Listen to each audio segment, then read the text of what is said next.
Libertad de prensa no es solo poder hablar de lo que uno quiere hablar.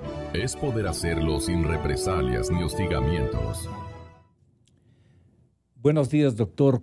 ¿Qué hubiera ocurrido si estaba el fiscal anterior en ejercicio? Doctor Montúfar. Muchas gracias, Gonzalo. Un saludo a todos los amigos de Radio Democracia. No, a usted muchas gracias, no solo por la presencia, sino por el rol que ha cumplido con este gran abogado que es el doctor Sarango y otras figuras de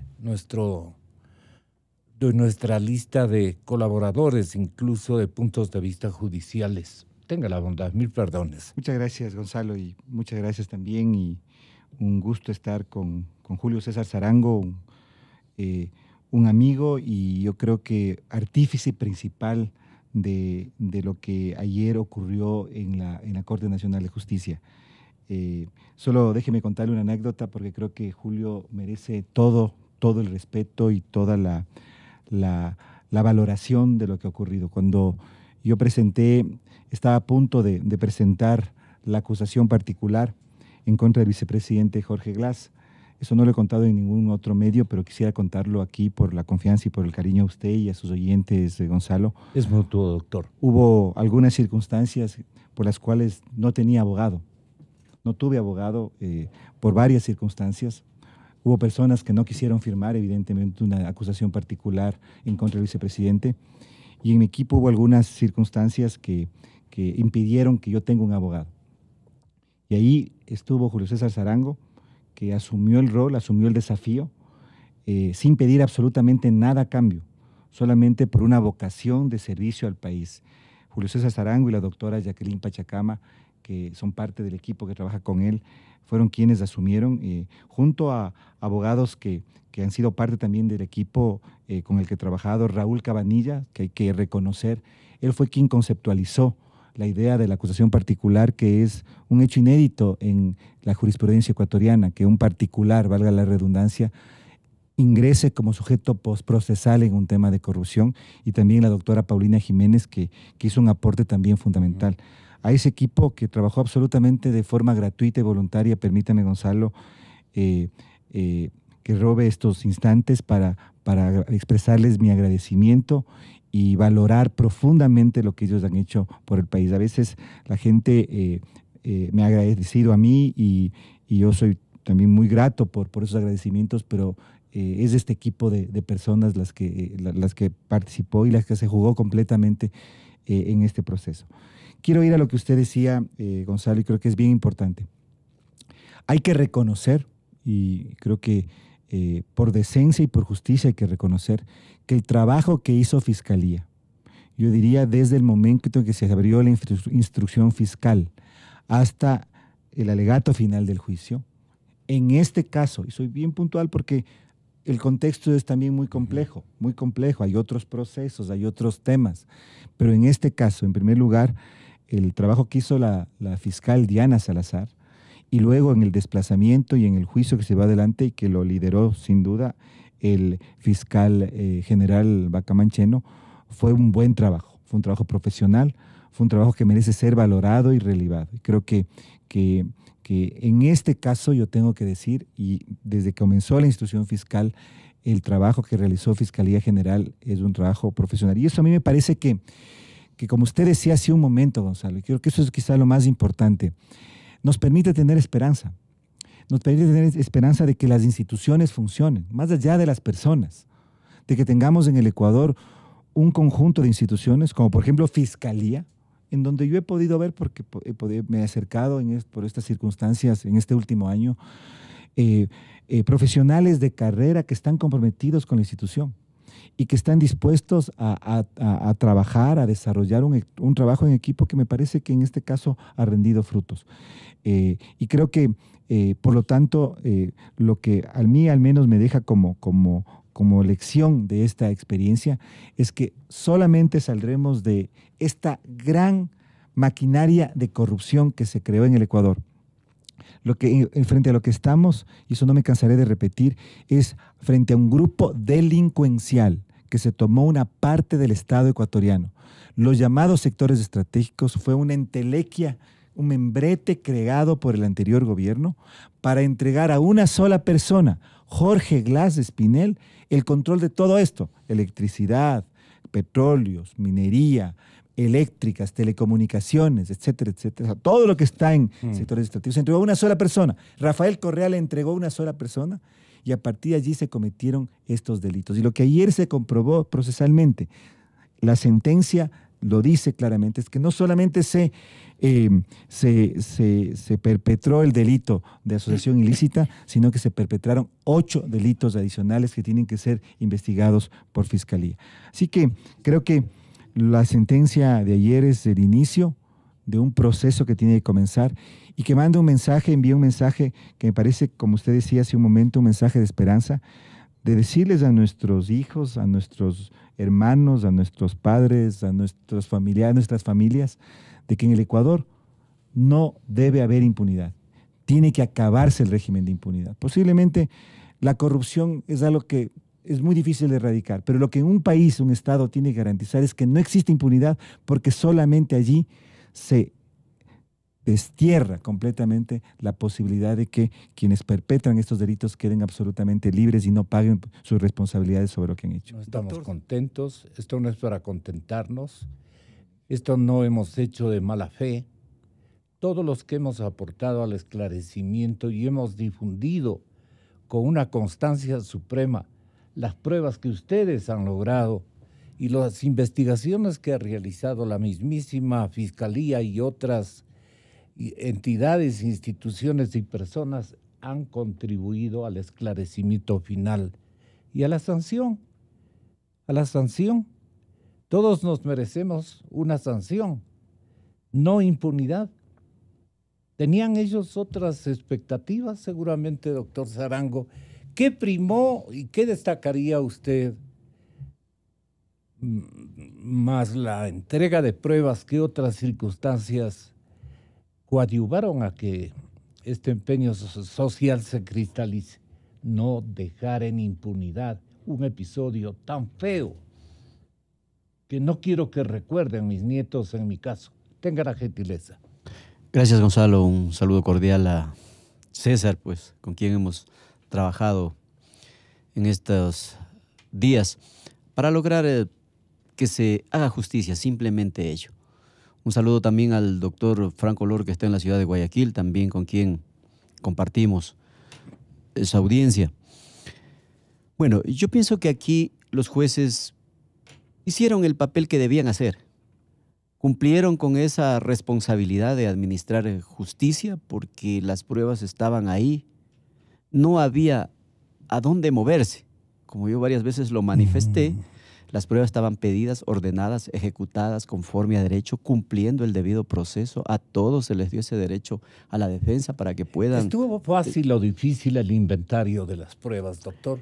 Bueno, bastante complicado porque habían del otro lado muchas impugnaciones, pero junto al fiscal nosotros pudimos apoyar ese proceso. Específicamente, César fue un bastión primordial dentro de esta elaboración, de esta presentación de las pruebas. Estuvo ahí con una veeduría, si podemos llamarle el término, todos los días, minuto a minuto, de lo que sucedía dentro del proceso de evacuación, presentación desde el alegato hasta la evacuación de las pruebas, la impugnación, para cumplir con esos principios de inmediación y concentración. Se ha hecho todo lo que la ley determina, tanto la Constitución y los tratados y convenios internacionales. Las cooperaciones a nivel internacional también pretendían ser invalidadas, pero como hay principios fundamentales, acatando este principio que es el pacta sunt servanda, que nosotros también lo hicimos presente en ese momento para desvirtuar ciertas impugnaciones, porque estos principios están recogidos inclusive en el Estatuto de Roma, que la cooperación eficaz de combate contra la lucha contra la corrupción, pues los estados están en la obligación imperativa de aplicarlos, inclusive de buena fe. Hoy he visto pues y escuchado que dice que van a acudir ante los organismos internacionales. Lo escuché al abogado del señor vicepresidente Franco Lor. Entonces, pero ahí viene una contradicción que nos salta a nuestro pensamiento cuando nosotros conseguimos parar una sentencia de la Corte Nacional de Justicia. Ellos dijeron que el estatuto de la Convención Interamericana era politizado, que no existía, que eran interpretaciones de los que estaban en ese momento de vocales de esa institución.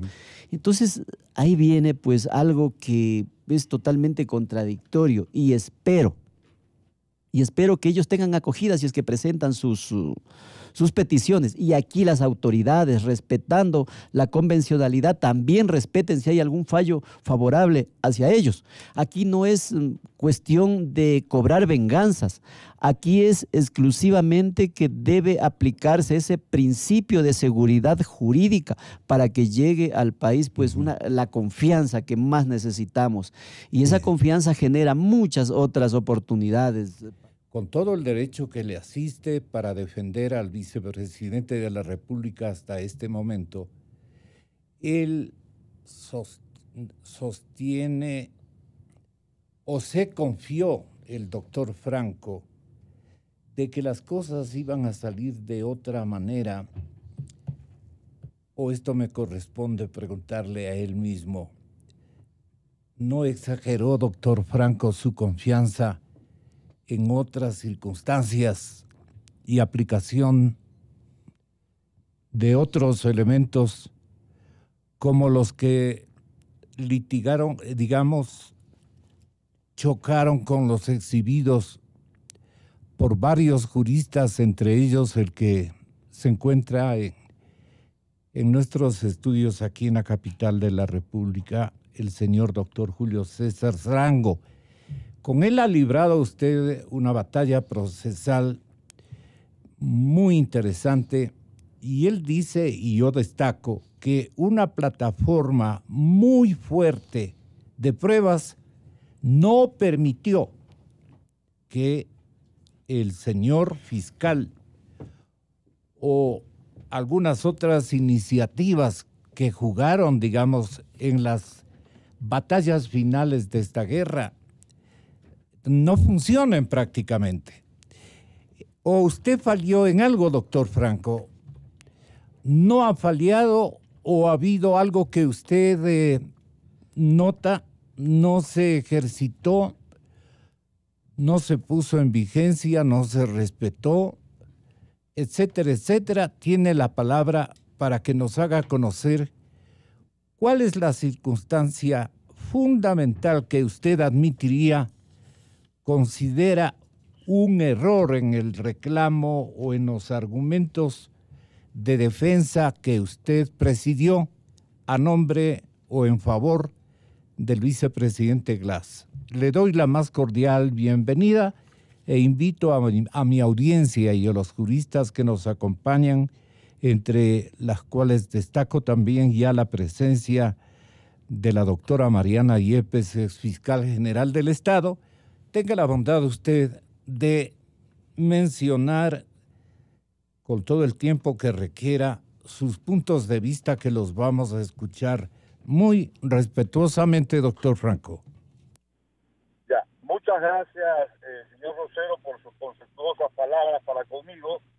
Efectivamente, nosotros consideramos como defensa técnica del vicepresidente de la República, Jorge Glass, que la sentencia emitida el día de ayer es una sentencia política, una sentencia que no obedece a la verdad procesal, una sentencia en consecuencia inicua y sumamente bárbara en extremo.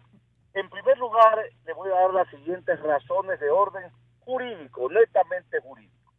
Mire, cuando el fiscal general pidió al juez nacional, doctor Jurado Favara, que pida la autorización a la Asamblea Nacional para obtener el procesamiento penal del vicepresidente en el marco de lo que establece la Constitución, dijo que el supuesto delito era el artículo 369 y 370 del Código Penal, el delito de asociación ilícita, que en esa época estaba vigente, año 2009, 2010, etcétera. Y estaba esa figura subsumida en el delito de asociación ilícita que consta en el artículo 370 del Código Orgánico Integral Penal. Anterior. Cuando el doctor Jurado... Doctor, ¿estamos refiriendo al 370 del código anterior? ¿O del actual? ¿O del integral? Estoy refiriéndome que cuando el fiscal general le pidió al doctor Miguel Hurtado Favara, el delito que se perseguía era el 369 y 370 del Código Penal anterior y que estaba sumido en el 370 del Código Orgánico Integral Penal actualmente vigente. Cuando el doctor Jurado le pidió a la Asamblea la autorización, dijo: pedimos la autorización porque el supuesto delito está contenido en el artículo 369 del Código Penal y artículo 370 del Código Penal anteriormente derogado, hoy 370 del COI. Y la Asamblea Nacional, cuando dio la autorización, la dio en ese sentido, para que sea procesado de conformidad con el artículo 369 y 370 del Código Penal anterior, actual 370 del Código Orgánico Integral Penal. Pero ¿qué pasó?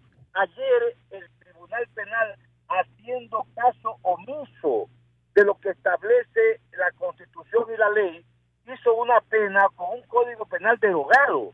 Ya esos artículos están derogados porque si bien existe en el derecho la irretroactividad de la ley penal, esto es, se tiene que perseguir el delito en el momento en que este es cometido, pero hay a ese delito porque el 370 del COI es diferente al 370, es otro tipo penal diferente al 370 del Código Penal anterior. ¿Cuáles son las diferencias?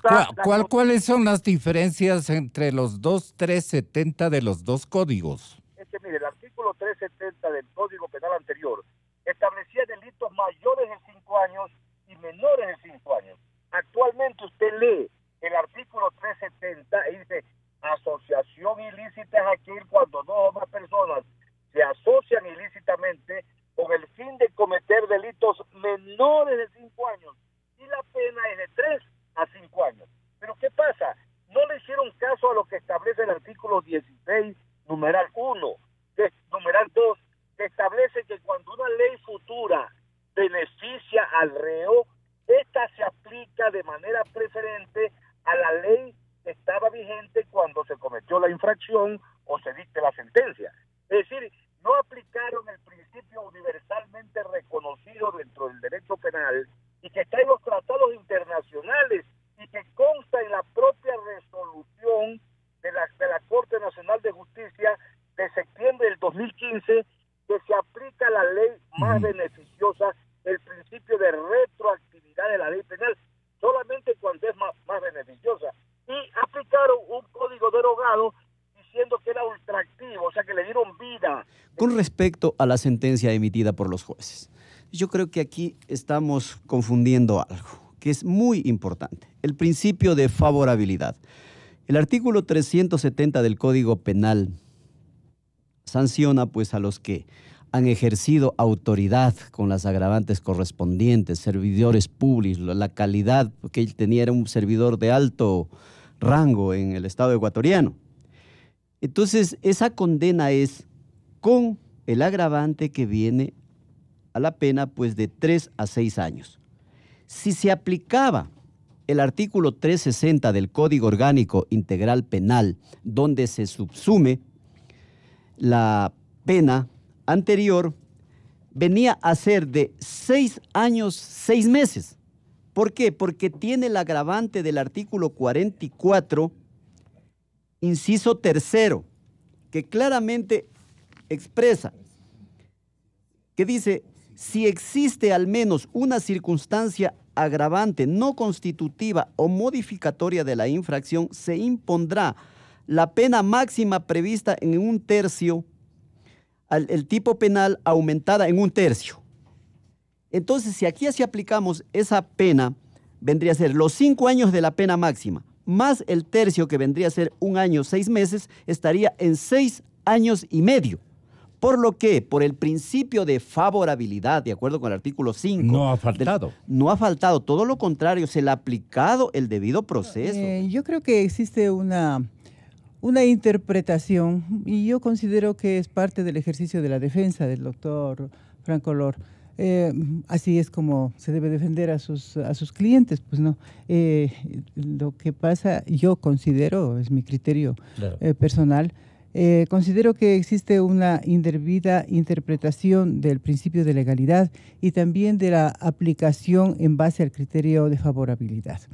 Uno de los principios básicos que existen en nuestra legislación penal es el de la legalidad. Yeah. Y de acuerdo con este principio, lo que tiene que aplicarse es la ley vigente a la época del cometimiento de los hechos que se están juzgando. Lo que estaba vigente en esa época era el Código Penal. Y por esa razón, la petición que alude el doctor Franco Lor al Congreso, a la Asamblea Nacional, es precisamente con el Código Penal. Perfecto. Es muy claro el artículo 5, donde están los principios básicos del proceso penal y que tienen ciertos errores, pero con lo que se refiere al principio de legalidad es un principio general, ¿no? Entonces, lo que le manifiesto tiene diferentes facetas, el principio de legalidad, pero en lo que se refiere a la parte sustantiva... Es un instrumento internacional. Es basado en instrumentos internacionales. No olvidemos que la Convención Interamericana, en el artículo 8 y en el artículo 25, se refiere a la parte judicial, y ahí están los principios procesales. Y entre ellos que se aplicará la ley vigente al cometimiento de los hechos. El doctor menciona el artículo 16, que es el ámbito de aplicación de la ley penal. El ámbito de aplicación se considera en tres aspectos: en lo que se refiere a las personas, en lo que se refiere al tiempo y en lo que se refiere a la materia. En lo que se refiere al tiempo, repite el artículo 16 que toda infracción será juzgada y sancionada con arreglo a las leyes vigentes al momento de su comisión.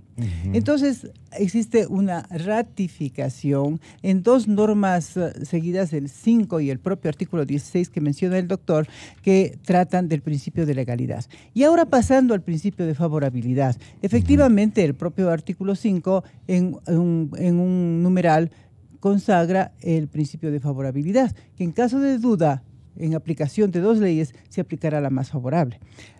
Pero vayamos al artículo 370 del Código Orgánico Integral Penal, que se refiere a la misma figura delictiva que tiene el Código Penal. Cuando nosotros revisamos los elementos configurativos del tipo del artículo 370, o sea, la descripción que hace esta norma del delito de asociación ilícita, encontramos otros elementos. Y un elemento básico es aquel que se refiere a la finalidad de la asociación ilícita. ¿Cuál es el cometimiento, de acuerdo con el COIP, el cometimiento de hechos que serán sancionados con pena privativa de libertad de 3 a 5 años? Y por el solo hecho de la asociación. De la asociación. Pero dice, cuando exista asociación ilícita para el cometimiento de hechos sancionados con pena privativa de libertad de 3 a 5 años.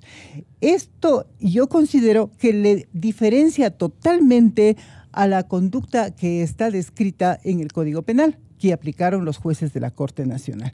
En todos los delitos que se mencionan son con penas mayores, de acuerdo con el Código Penal.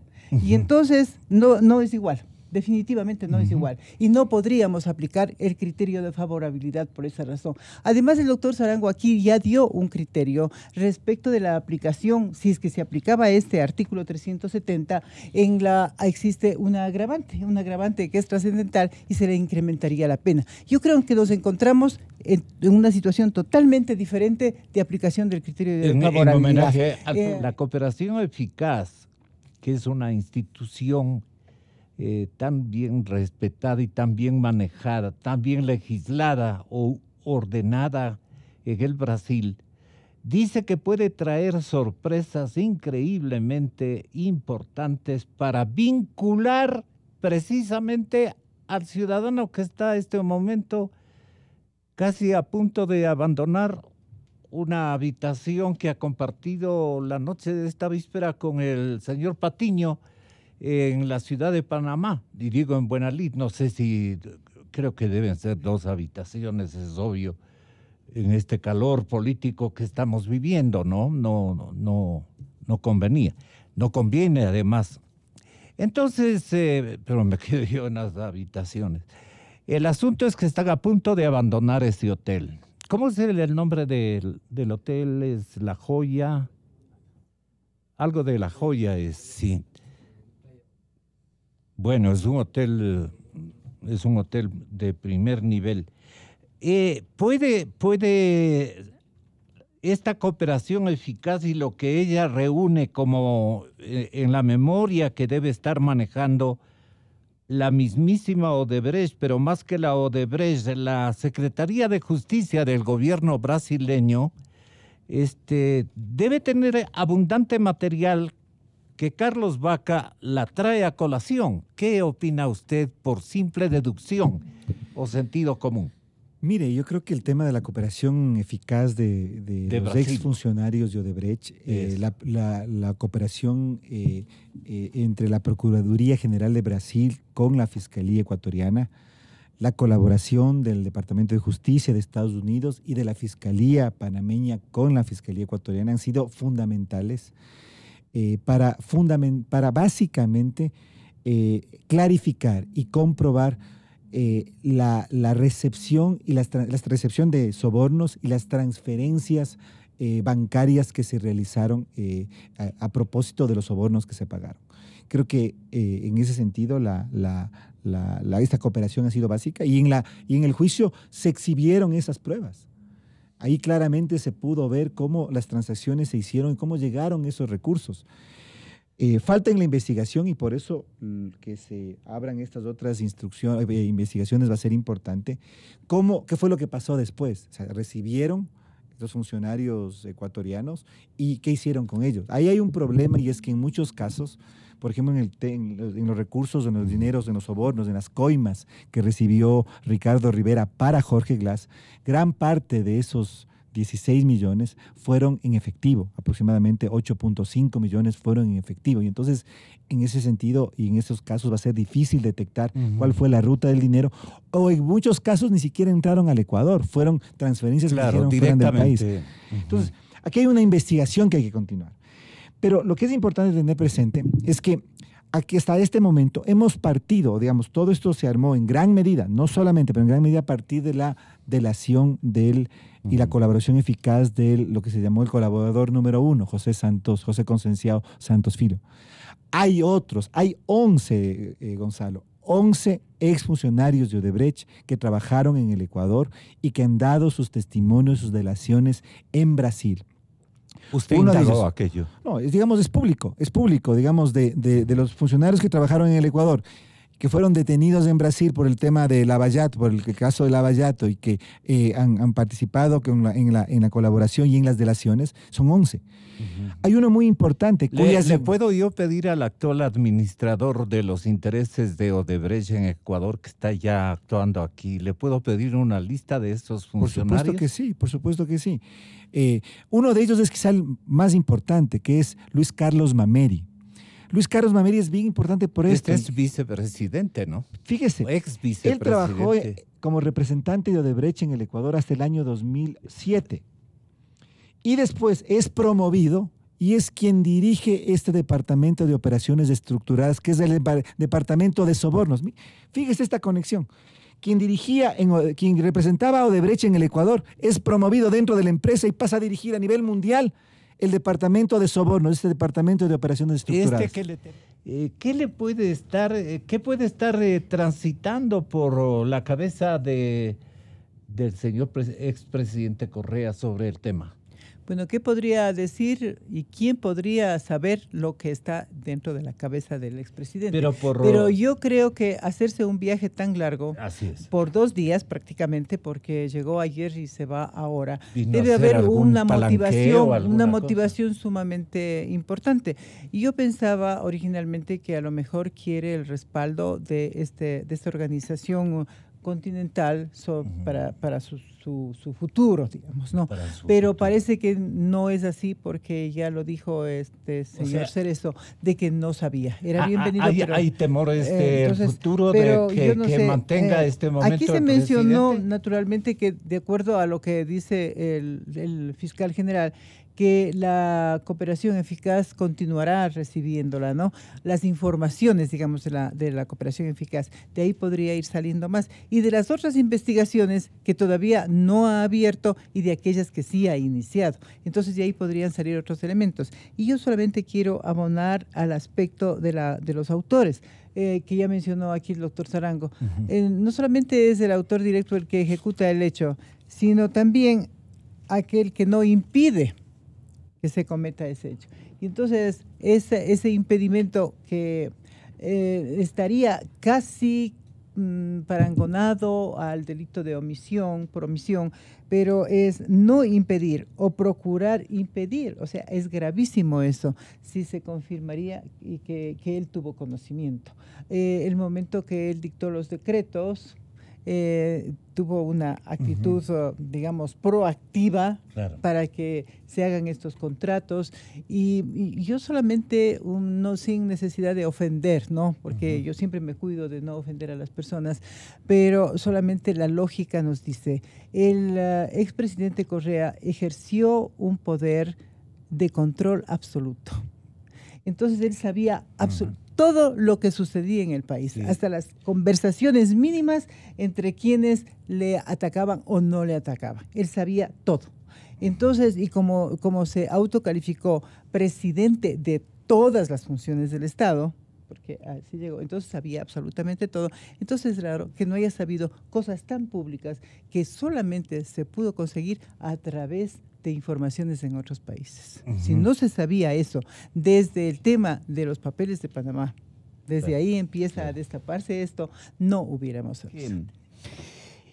La lucha contra la corrupción es un principio que debe regir a nivel de todo el mundo. Hay convenios y tratados internacionales de lucha contra la corrupción, Naciones Unidas. Y en este caso, las cooperaciones eficaces son importantísimas para llegar a combatir estos actos de corrupción, específicamente con los recursos públicos. Y eso es lo que Estados Unidos inclusive también ha cooperado. Y dentro de ellos sabe que hay personajes de alto nivel involucrados y mucho, pues, ellos tienen por esa verdad procesal, por esa idoneidad, por esa responsabilidad. Ellos esperaron pues que se esclarezca todo esto, inclusive están esperando acciones de la justicia ecuatoriana para ver qué pasa con estos altos funcionarios públicos. Y hay que tener en cuenta que esto de Odebrecht es un caso muy pequeño frente a los recursos públicos. Hay otros casos que todavía deben investigarse. Estos 8 casos contra Odebrecht son un 1% de todo el arsenal de corrupción así tanto, que hubo. 1%. Por supuesto. Así Eso tanto digo, tan sí, es una, porque hay en todos los ámbitos de la... es insignificativa frente a lo que se... Por supuesto, se ha jalado, ¿no? Por supuesto, dentro de todo el ámbito de la contratación pública hay muchas cosas todavía que deben investigarse y tiene mucho trabajo el fiscal. Hasta aquí, como vuelvo y lo ratifico, pues Fiscalía ha hecho un trabajo relacionado al que nosotros participamos, me parece, de manera seria y responsable. Y esperemos que lo siga haciendo de esa manera, con ese comprometimiento, pues, de llegar al pueblo ecuatoriano, de diseñar esa seguridad jurídica que debe estar instaurada ya en el país desde hace muchos años, pero no lo ha sido. La confianza, que es importantísimo que todos los ciudadanos nacionales y extranjeros tengan en un Estado como es el Ecuador.